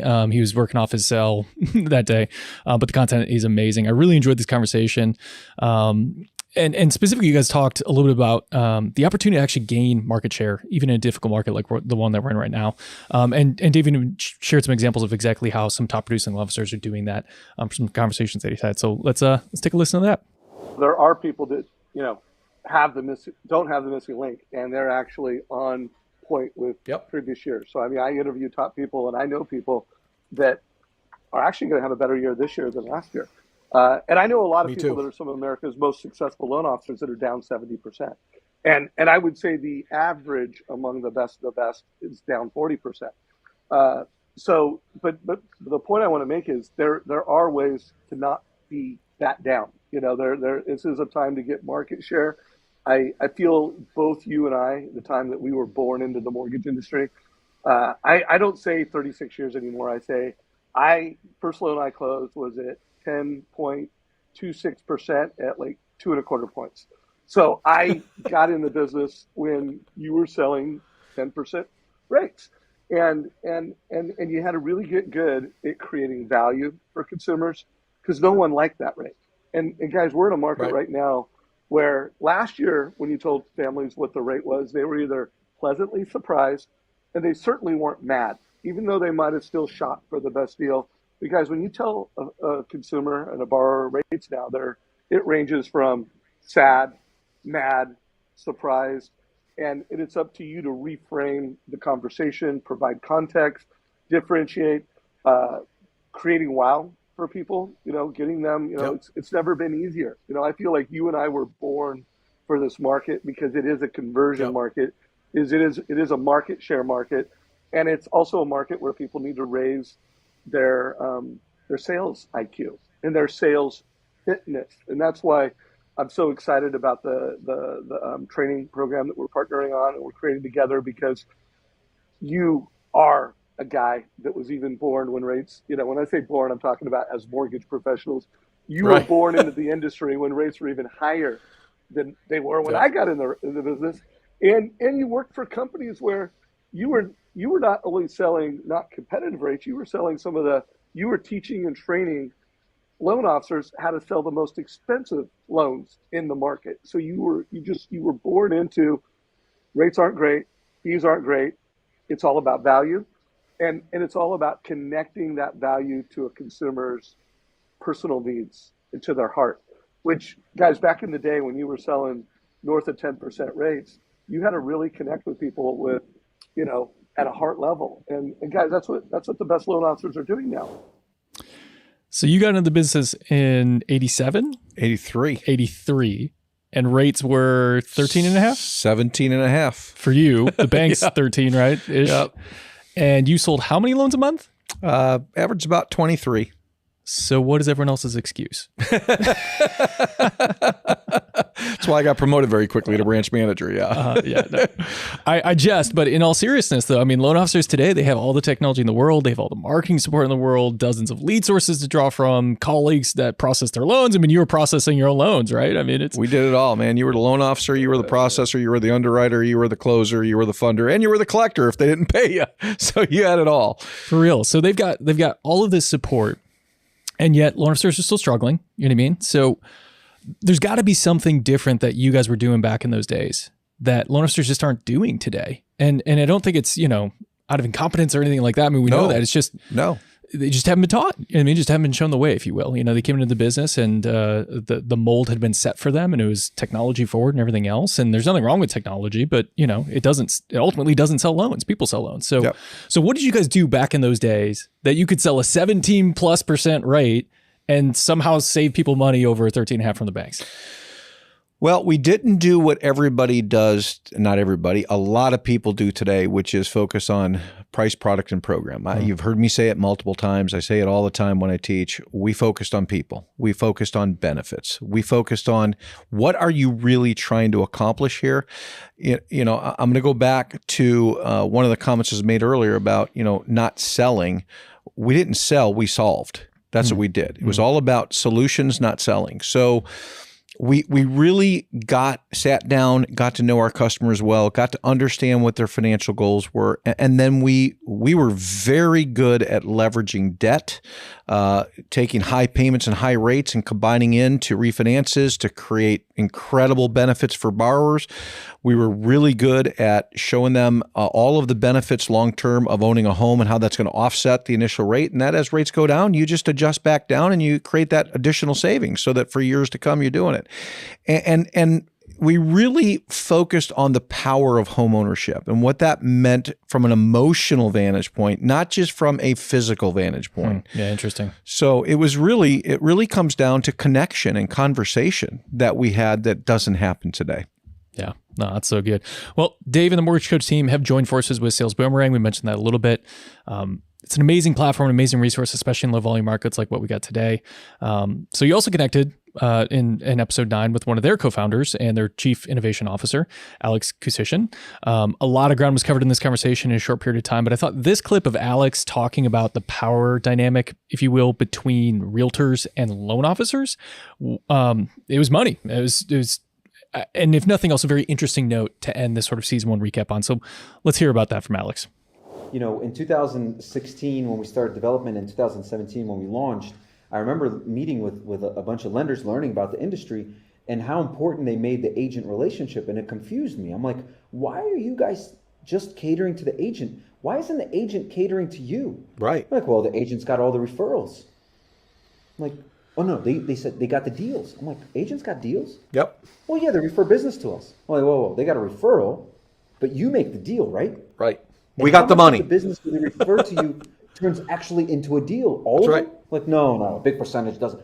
So actually you have the deals and you're going to refer them back to them. And so over the years, we've really found a way to maximize that. And now the lenders that use this strategy they're just dominating. They're like, we have a great success story with one group that in 9 months referred 150 deals to their agents that turned into, what was the number? Shoot, I can't remember. No, I'm sorry. I apologize. 600 deals, okay, to their agent partners that turned into 150 million in new purchase. Wow. That's unheard of. That's amazing. A lender referring that much business is unheard of. But now it's consistent. It's regular. It's happening everywhere. And so that is the way to succeed, but not just in this market. You know what, Dale? I hate thinking about this industry as markets. Like the things that you teach are, the beauty of it is it works in every market. You just enhance certain things in certain markets. That's right. But people need to stop thinking about this industry as in markets. It's like, what can I always be doing? Like, what are the great things that I should always be implementing and not, oh, now it's this market, I should start doing that more. I should refer business to my agents. Just do it all the time. Like do that. Your call of how can I get, if you're in a house, how can I make it less expensive for you? Are you kidding me? Like, that is the most brilliant talk track I've ever heard. Agreed. So we got the money, right? And as you like to say, we are what, money giveaways? That's right. So walk me through this dynamic between a loan officer and a realtor, right? How does a loan officer today maybe take back some of the power, if you will, in that relationship and put themselves in the driver's seat to drive more business and not at the expense of the referral partners, but to add value to them and ultimately to the customer? Yeah, what a great question. And I like the way you phrased that, Jake. So, look, we obviously need to honor our realtors greatly. And here's the key to the realtor partnership. It's a partnership. You are looking at how you can help them build their business, not talk to them about how they can help your business. That's the first mistake that loan officers make. But the other side of that, and the concept that I've taught forever that I've never heard really taught anywhere else, and this is what I've always believed, is the loan officer needs to be the center of that transaction, not the realtor. We actually overpower the realtors many times. We just bow to them as the center of the transaction, when in fact, they're just the referral partner. Without you, they've got no business. Without your understanding of rates and fees and how loans work and down payments and all of the things that happen, most transactions without cash buyers, the transactions don't happen. So the way that you position yourself to do that is through what we've mentioned many times, which is education.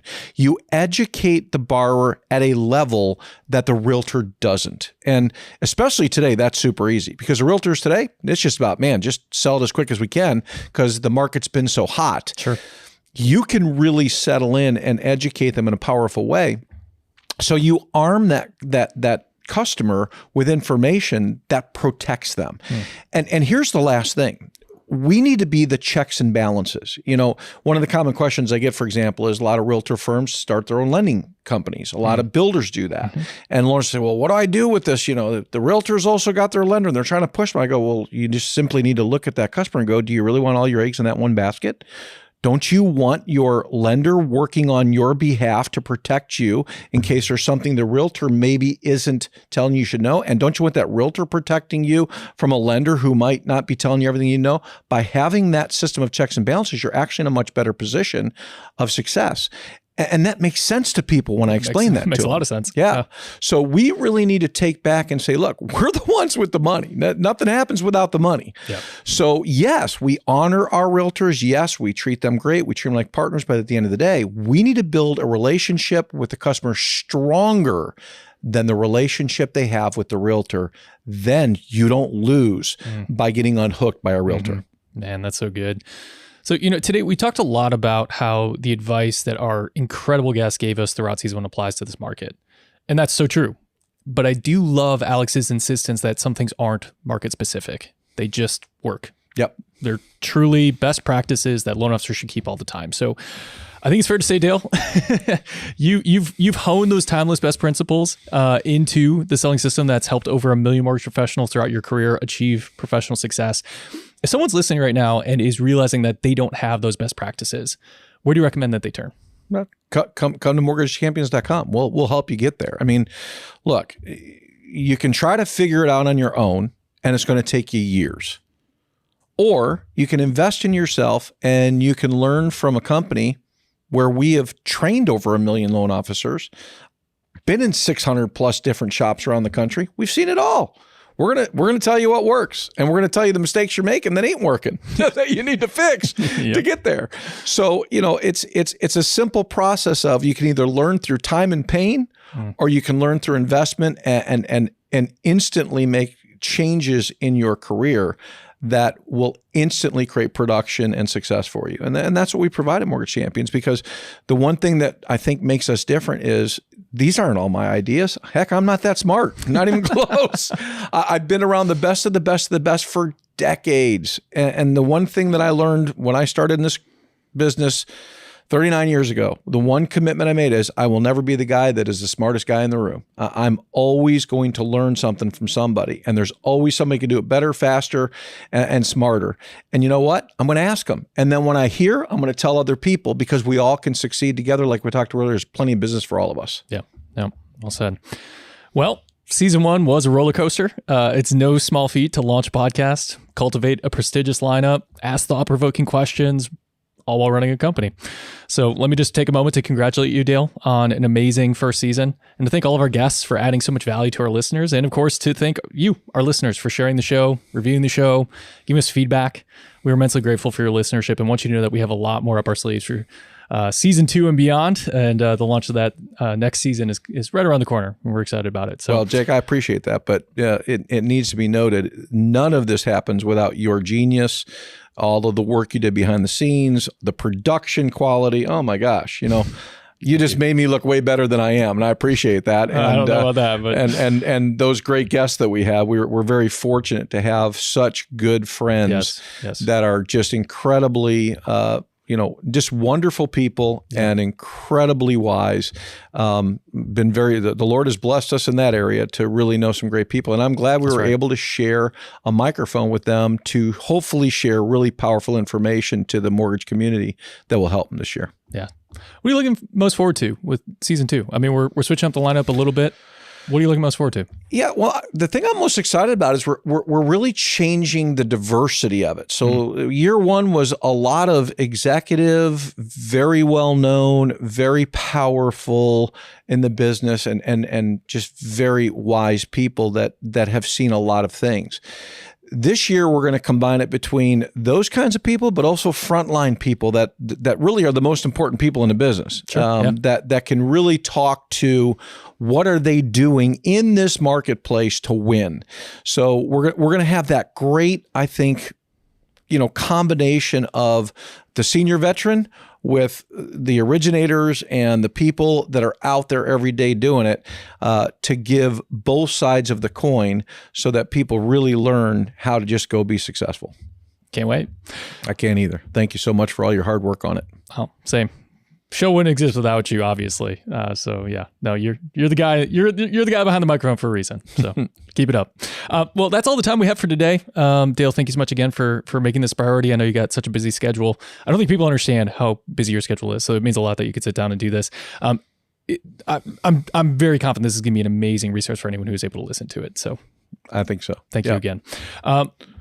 But you can let us know if this is helpful to you or not. Go ahead and share your thoughts by leaving a rating and review on Apple Podcasts or Spotify or whatever is your favorite podcasting app. You can also send us an email at listen@dalevermillion.com, or you can just find us on social by searching Mortgage Champions in your favorite app.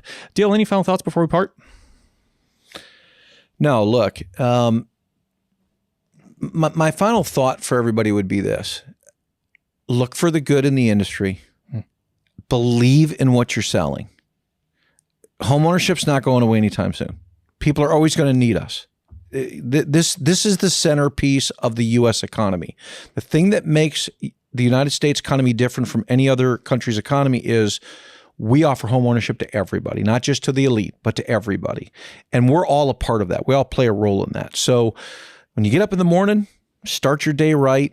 Think about the good. Don't get caught up in the media and the news and all the bad stuff. And remind yourself every day you're making an inherent difference in the life of every person you come in contact with. Live true to that. you'll be absolutely fine. Well, you heard it here from the man himself. Thank you so much for everyone for listening, and we will see you in season 2. Yep. God bless. Thank you.